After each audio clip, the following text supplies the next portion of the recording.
Hi everyone, my name is Lan Fan and my presentation today will be about this dataset I got from Restaurant Business Online.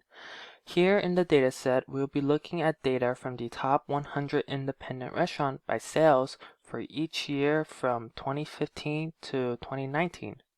First, I had to scrape the dataset since there was no easy way to download the data from their website. After I scraped the data, this is what the final dataset looks like.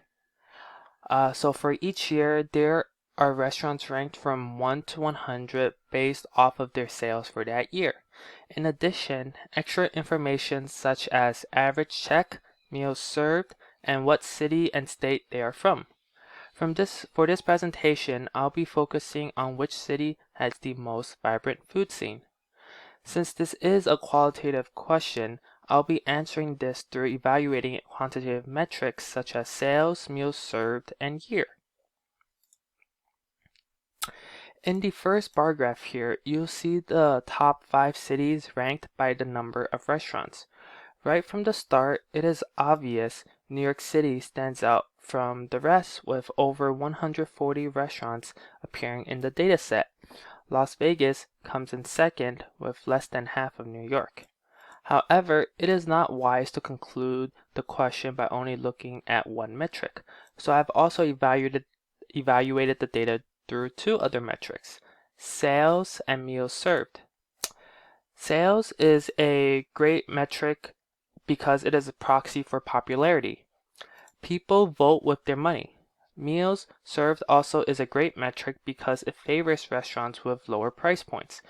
It is important to take both into account because pricing can distort the data and thereby the popularity. Now, on the bar graph to the left, you will see once again New York City is beating out the rest by a comfortable margin of over $1 billion in sales. However, New York City might have higher sales because they charge higher prices. So let's look at the meals served instead, but even here you see the same results in the same order. Although Frankenmuth replaced Miami Beach in meals served by city. Now, we can also see the data drill down by year to maybe see if there are any specific trends.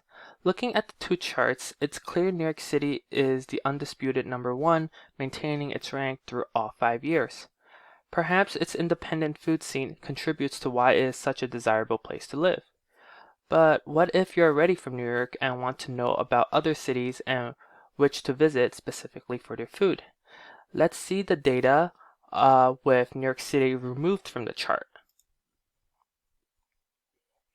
Now we can see a lot more about the data without it being obscured by New York City. Las Vegas is similar to New York in the fact that it seems to be an attractive city to visit for food. However, knowing the industry in Vegas, it is more likely that the food there is accompanying the gambling industry there. What's interesting is to see the rise in sales in Chicago, but overall meals served remaining flat. Now, if you look at meals served by city, you'll also see that Washington's meals rose from 2017 to 2019, but not after a big dip from 2015 to 2017. Now, to conclude my presentation, looking through the data, New York City is the premier city in America. Known for its cultural attractions, they also have the food to back it up. Other notable cities are Las Vegas, Chicago, Miami Beach, and Washington, all major cities which also have notable independent restaurants.